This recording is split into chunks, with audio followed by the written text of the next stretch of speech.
Assalamualaikum warahmatullahi wabarakatuh. Welcome to Statistics class. Today we are going to talk about comparison analysis atau uji beda.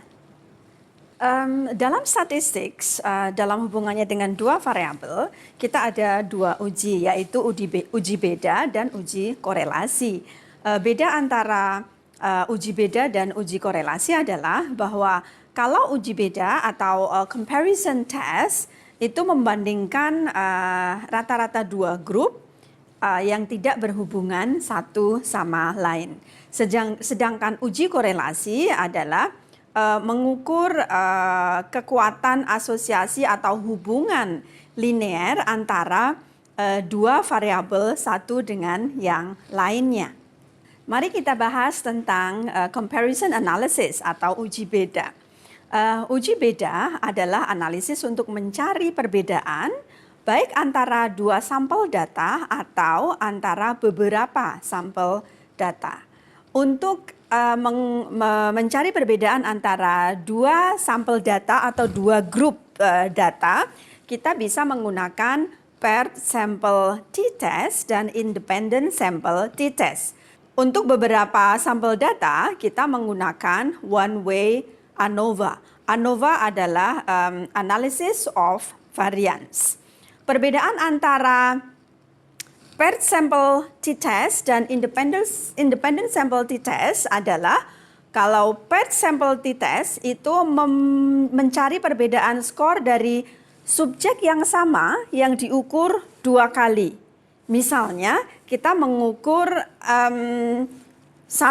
beberapa subjek dari skor pre-test dan skor post-test. Misalnya kita membandingkan antara nilai pre-test dan post-test dari sebuah kelompok yang sedang belajar bahasa Inggris dalam suatu kelas misalnya. Sedangkan independent sample t-test adalah mencari perbedaan antara dua grup independen, antara dua grup independen untuk suatu konstruk tertentu. Misalnya, saat kita mau mencari perbedaan nilai bahasa Inggris antara siswa laki-laki dan siswa perempuan di suatu kelas. Nah, untuk uji yang terakhir ini kita akan menggunakan independent sample t-test. Kenapa independent sample t-test? Karena pengukuran tersebut itu bukan pengukuran yang berulang, pengukuran yang berulang dari subjek atau participants tertentu. Tapi mereka adalah satu kali pengukuran, tapi kita membandingkan dua kelompok. Misalnya kelompok laki-laki dan perempuan, atau perbedaan skor bahasa Inggris antara kelas A dan kelas B. Jadi orangnya berbeda. Jadi kalau yang seperti itu kita menggunakan independent sample t-test. Nah, untuk dua pengukuran tadi adalah dua pengukuran untuk dua kelompok nilai. Sedangkan untuk pengukuran yang terakhir yaitu one-way ANOVA itu mencari perbedaan dari lebih dari dua grup untuk suatu konstruk tertentu. Misalnya, kebetulan kita memiliki kelas bahasa Inggris kelas A, kelas B, dan kelas C. Nah, saat kita mau mencari perbedaan antara tiga kelas tersebut, maka yang kita gunakan bukan paired sample t-test, bukan independent sample t-test, tapi kita menggunakan one-way ANOVA. Sebelum kita melakukan uji-uji yang tadi kita sebutkan, kita perlu mengukur atau kita perlu mencari tahu apakah data-data di kelompok-kelompok yang kita akan bandingkan itu terdistribusi normal. Nah, untuk mengukur ini kita menggunakan uji normalitas. Uji normalitas bertujuan untuk menilai sebaran data pada sebuah kelompok data atau sebuah variabel, apakah data tersebut tersebar atau terdistribusi normal. Jadi seperti bell shape itu, kalau ideal normal itu seperti bell shape. Untuk uji normalitas ini kita bisa menggunakan uji di SPSS. Sementara untuk ketentuannya ini agak berbeda dengan ketentuan significance level yang lain-lainnya. Kalau untuk uji normalitas, data tersebut kita sebut sebagai terdistribusi normal kalau nilai signifikansinya lebih dari 0,05. Sedangkan kalau hasil ujinya itu kurang dari 0,05, maka data kita bilang tidak terdistribusi normal. Beberapa ahli statistik menyampaikan bahwa untuk uji paired sample t-test, independent sample t-test, dan uji ANOVA, kita harus memiliki data yang terdistribusi normal. Sekarang kita akan membahas tentang paired sample t-test. Paired sample t-test tujuannya adalah untuk mencari perbedaan skor dari subjek yang sama yang diukur 2 kali. Contohnya, saat kita mau membandingkan nilai pretest dan nilai posttest bahasa Inggris dari kelas 10A misalnya. Biasanya ini kita lakukan untuk misalnya penelitian eksperimen. Jadi penelitian eksperimen yang dilakukan oleh guru bahasa Inggris SMA Garuda pada kelas 10A dengan menggunakan metode discovery learning misalnya. Untuk paired sample t-test ini kita biasanya akan menguji hipotesis. Hipotesis 0 atau HO dan hipotesis 1 atau HA. Tujuan dari uji paired sample t-test ini adalah mematahkan hipotesis 0 atau HO yang biasanya berbunyi seperti ini. Tidak terdapat perbedaan yang signifikan antara nilai pretest dan nilai posttest bahasa Inggris dari siswa kelas 10A. Dan H1 atau HA-nya biasanya berbunyi terdapat perbedaan yang signifikan antara nilai pretest dan nilai posttest bahasa Inggris siswa kelas 10A.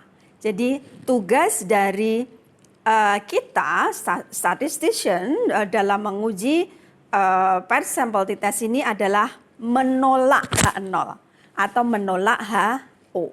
Gitu. Saat significance levelnya di bawah 0,05, maka H0 tertolak. Setelah ini kita akan mencoba menganalisis sebuah kelompok data untuk membedakan pretest dan posttest dengan menggunakan paired sample t-test. Oke, kita akan berlatih tentang paired sample t-test. Untuk bisa dihitung komparasinya dengan menggunakan paired sample t-test, kita perlu mengetahui dulu apakah data yang kita kumpulkan itu terdistribusi normal atau tidak. Kalau data itu terdistribusi normal, kita baru bisa menghitung perbedaan antara dua kelompok ini dengan paired sample t-test. Kalau tidak terdistribusi normal, maka kita harus menggunakan non-parametric statistics gitu.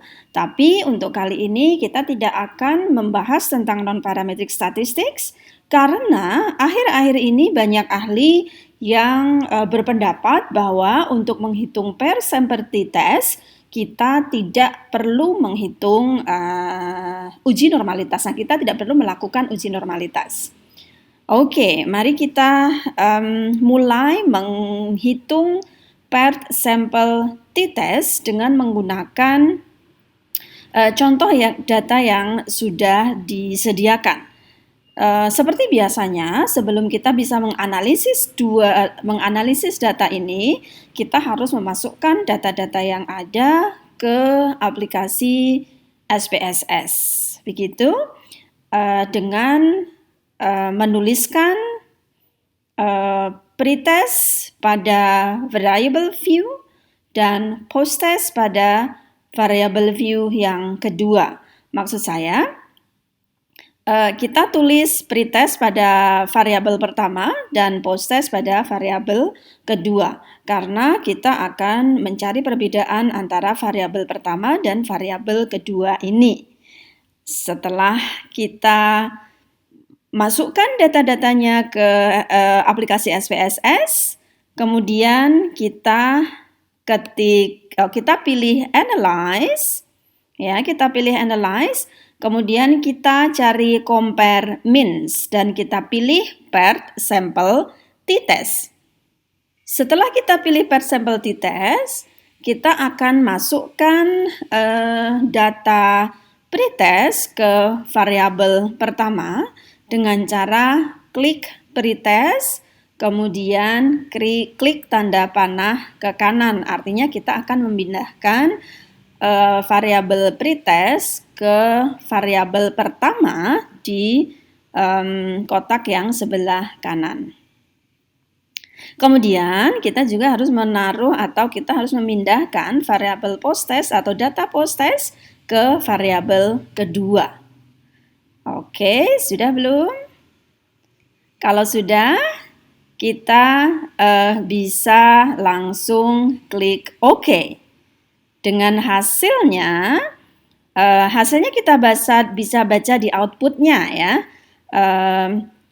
Tertulis di atas itu t-test, kemudian tabel pertama ada headingnya paired samples statistics, itu paired sample statistics. Jadi untuk tabel pertama ini isinya adalah descriptive statistics-nya tentang nilai rata-rata dari pretest dan post-test, tentang jumlah data atau jumlah partisipan, yaitu disimbolkan dengan N, kemudian juga ada standar deviasi atau standard deviation, I don't know. Oke, kemudian untuk tabel yang berikutnya adalah paired samples correlation, yaitu paired samples correlation. Di sini ada N, yaitu jumlah participants, kemudian correlation, nilai korelasinya, kemudian significance level signifikansinya. Nah, yang kita akan baca untuk paired sample t-test untuk membedakan antara skor pretest dan post-test itu adalah data di tabel terakhir dengan bacaan paired samples test gitu. Kemudian di bawahnya ada paired differences dengan 95% confidence interval of the difference. Jadi kita memakai nilai confidence 95%. Artinya kalau nilai signifikansinya nanti kurang dari 0,05 maka kita sebut sebagai signifikan. Perbedaannya signifikan. Oke, mari kita lihat tabelnya. Di tabel ini bisa kita lihat pretest, post-test, kemudian min-nya atau rata-ratanya adalah itu tertulis di situ minus 2,833. Standar deviasinya 9,735. Standar error of min-nya 0,889. Kemudian lower dan upper level kita abaikan, tidak apa-apa. Kemudian T-nya itu juga kita abaikan. Yang kita baca adalah nilai signifikansi di paling kanan, yaitu di sini tertulis 0,002. Nilai 0,002 itu ada di bawah 0,05.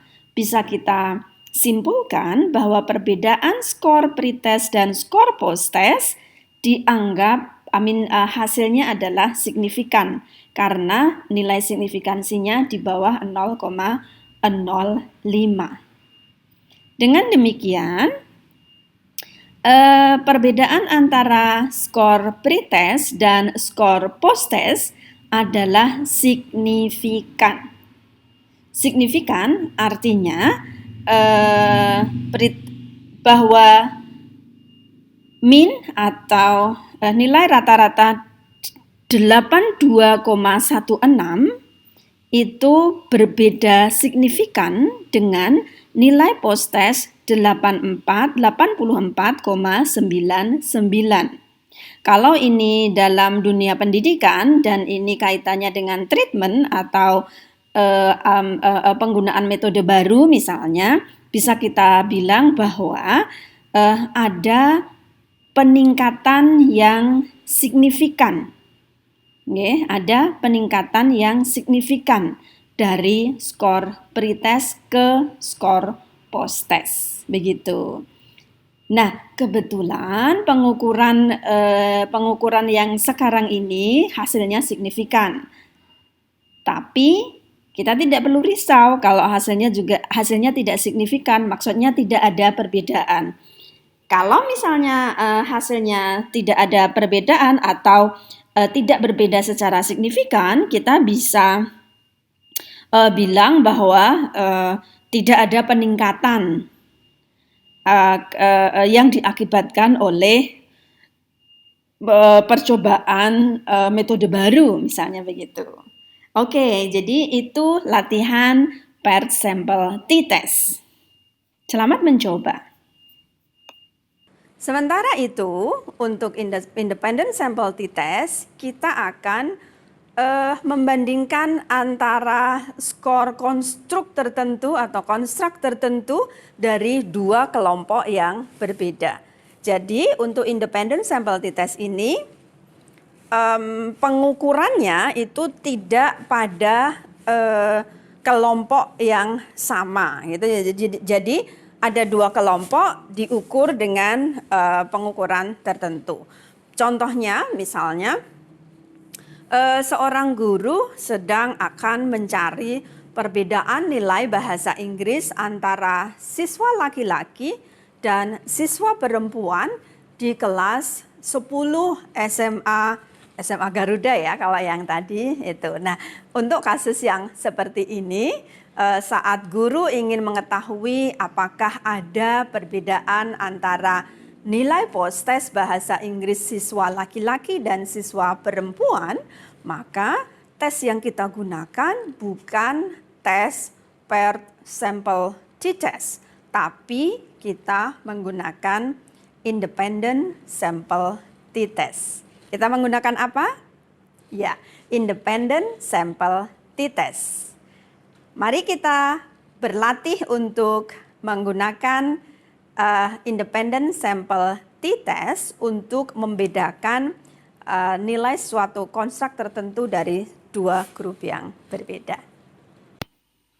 Oke, kita sekarang akan mulai latihan menganalisis data untuk mencari perbedaan dengan menggunakan independent sample t-test. Independent sample t-test seperti yang tadi kita diskusikan digunakan untuk mengcompare atau membandingkan dua hal yang tidak diukur tidak saling berhubungan maksudnya. Jadi misalnya kita akan membandingkan antara skor laki-laki dan skor perempuan gitu. Jadi kita memakai gender. Sebelum kita menganalisis atau memasukkan tes analisisnya, kita harus mengubah dulu value dari data kita gitu ya.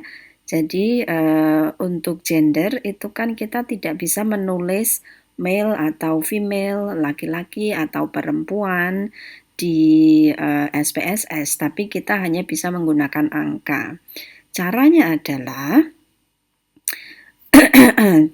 adalah pada saat kita akan menentukan value-nya, yaitu di variable view itu kita pilih kan di sana ada name, type, weight, decimal, label, and then value gitu ya.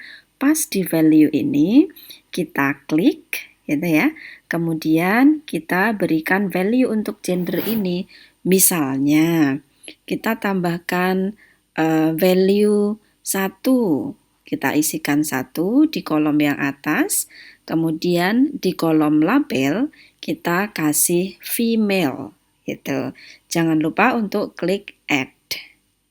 Kemudian balik lagi ada value 2. Kita labeli male. Jangan lupa untuk klik add juga. Baru oke, gitu. Nah, untuk menentukan value apakah 1, 2, 3, atau 4 itu terserah kita. Jadi boleh misalnya kalau female itu 0, male itu 1, boleh gitu. Kemudian kalau variabelnya 3, misalnya gender tapi kita memakai gender yang male, female, and unidentified gitu. Ya tinggal ditambahkan saja. Jadi value-nya ada 3. 1 male, 2 female, 3 unidentified misalnya begitu. Kalau sudah seperti itu, kita bisa langsung untuk menganalisis data kita. Again, sekali lagi yang harus kita lakukan adalah klik analyze, gitu ya. Klik analyze, kemudian pilih compare means. Oke, sudah dipilih. Kemudian pilih yang independent samples t-test. Udah dipilih belum? Oke, kalau sudah kita lanjutkan. Nanti akan ada pilihan test variable sama grouping variables. Untuk yang test variables kita berikan skornya. Kemudian untuk yang grouping variables itu kita taruh gender kalau di sini. Tapi ini tidak selalu gender, bisa jadi juga asal kota gitu. Misalnya dari Bantul, dari Jogja, dari Kulon Progo gitu. Berarti nanti values-nya ada 3 begitu nggih. Setelah kita masukkan, jangan lupa define values-nya tadi ya. Kita tinggal tuliskan saja. Kalau tadi kita nuliskannya 1 dan 2, ya sudah. Di kolom yang atas kita taruh 1, kemudian di kolom berikutnya kita taruh 2, begitu. Kalau sudah begitu, tinggal kita klik OK. Sudah diklik OK belum? Sudah, ya. Sekarang kita lihat hasilnya. Oke, mana sih sebenarnya yang disebut sebagai nilai signifikansi independent sample t-test gitu ya. Itu ada di tabel yang bawah, tabel yang independent samples test. Untuk yang tabel atasnya yaitu tabel group statistics itu menggambarkan tentang deskripsi dari data kita. Misalnya data male itu jumlahnya berapa, N gitu ya. Kemudian ratanya berapa gitu. Begitu juga misalnya female. Female-nya itu jumlahnya berapa, ratanya berapa begitu. Nah, kemudian yang hasilnya adalah itu kita memakai kita memakai tabel yang independent samples test gitu. Nah, nilai signifikansinya mana? Nilai signifikansinya ada di sig yang two-tailed. Sig two-tailed kita gunakan untuk analisis data yang kita belum tahu, belum menghipotesis, belum memiliki hipotesis bahwa laki-laki akan lebih besar atau laki-laki akan lebih kecil atau lebih tinggi, lebih rendah begitu.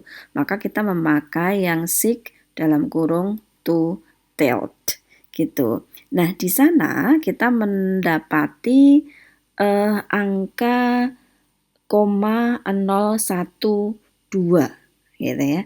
0,012 berarti terdapat perbedaan yang signifikan antara laki-laki dan perempuan.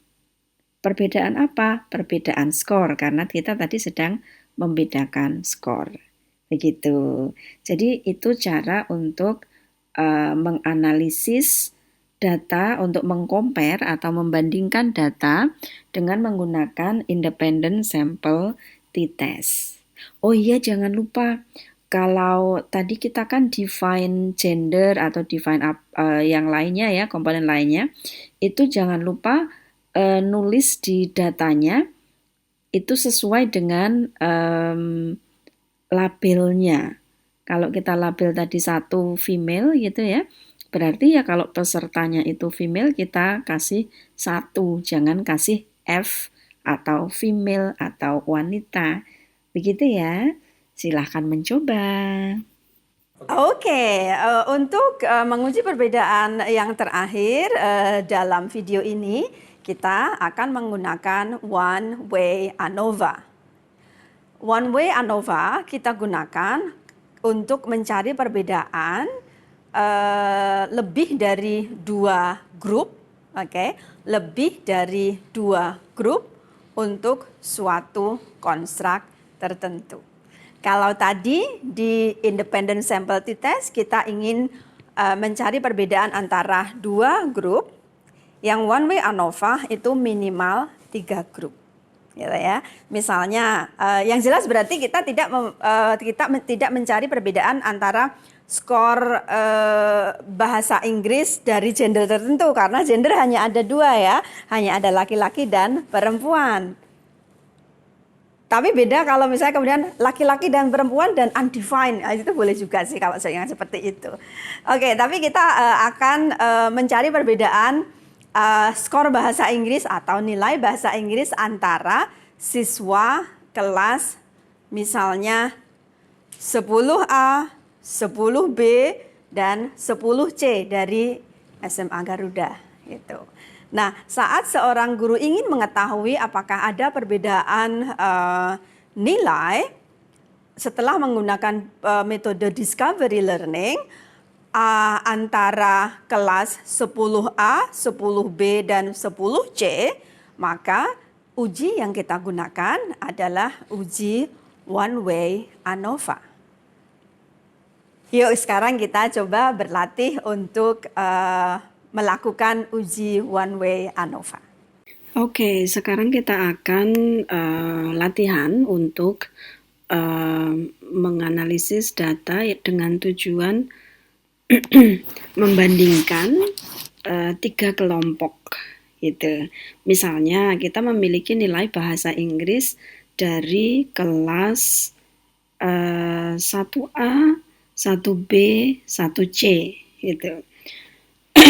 Untuk membandingkan nilai ketiga kelas ini, kita tidak bisa menggunakan paired sample t-test ataupun independent sample t-test. Yang kita gunakan adalah one-way ANOVA. Begitu. Pertama-tama yang harus kita lakukan adalah seperti tadi untuk menentukan value-nya. Jadi untuk kelasnya atau grade-nya atau apalah gitu harus kita tentukan dengan menentukan value seperti yang tadi. Kalau tadi hanya gender 1 dan 2, sekarang jadi 3 begitu. Setelah kita tentukan value-nya, jangan lupa di variable view ya, kita bisa langsung klik analyze gitu ya. Silahkan klik analyze, kemudian klik compare means. Sudah diklik compare means-nya? Oke, kemudian pilih one-way ANOVA. Oke, setelah dipilih one-way ANOVA, akan muncul dialog box gitu. Akan muncul dialog box. Kemudian untuk dependent list itu nggih, untuk dependent list itu kita masukkan untuk yang dibandingkan. Misalnya kita membandingkan apa? Oh, English test. Oke, berarti yang ditaruh di dependent list adalah yang dibandingkan. Kemudian untuk faktornya, yang ditaruh di faktor adalah tadi kelompok yang kita bandingkan. Apakah kelas 1, 2, 3 atau kelas 1A, 1B, 1C gitu ya. Itu kita taruh di sana. Caranya masih sama. Select, kemudian tekan tanda panah. Begitu. Kalau semuanya sudah di-select, kita perlu memilih options. Untuk options ini, pastikan kita klik descriptive. Oke. Kemudian klik continue. Karena ini kita membandingkan paling tidak 3 kelompok, kita perlu memilih multiple comparisons. Multiple comparisons ini gunanya untuk mengetahui kalau ada perbedaan, perbedaannya antara grup mana dengan grup mana gitu. Maka diklik kemudian dipilih 2K atau Taki ya, bacaannya nanti dicari deh bacaannya kayak apa gitu ya. Setelah kita pilih 2K, kemudian continue, and then klik OK. Sudah diklik OK, nah nanti akan muncul hasilnya. Sekali lagi, tabel deskriptif itu menggambarkan tentang kondisi masing-masing kelompok. Gitu. Misalnya kalau dari contoh ini adalah kelompok kelas 10, kelompok kelas 11, dan kelompok kelas 12.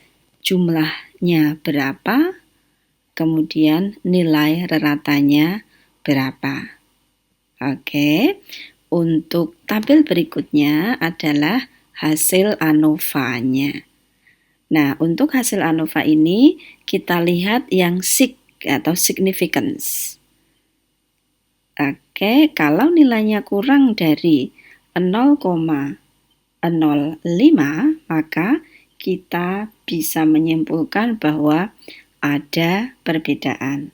Sebagai contoh, misalnya di hasil di sini, ini significance levelnya 0,000, berarti ada perbedaan.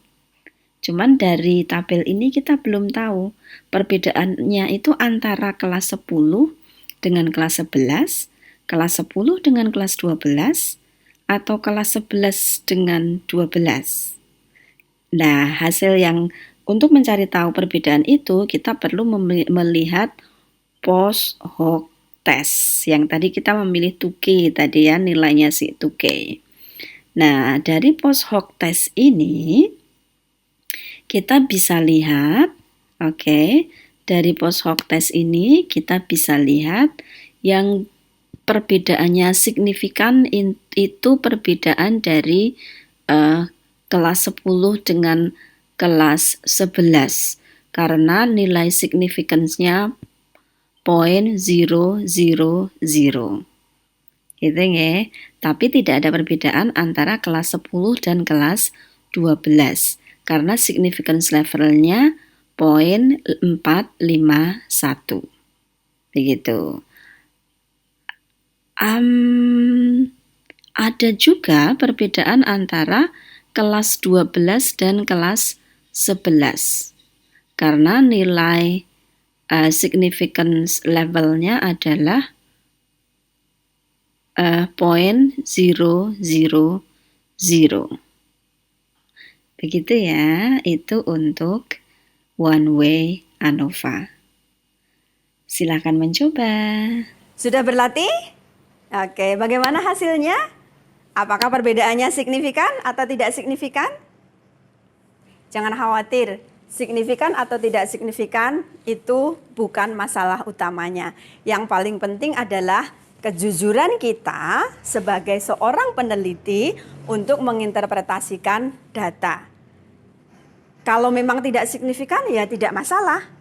Dan uji itu tidak harus signifikan. Kita tidak boleh memaksakan, kita harus mengikuti data yang ada. Oke. Baik, jadi itu akhir dari video tentang uji beda kali ini. Selamat berlatih dengan data-data yang ada di latihan-latihan modul ini. Terima kasih dan wassalamualaikum warahmatullahi wabarakatuh.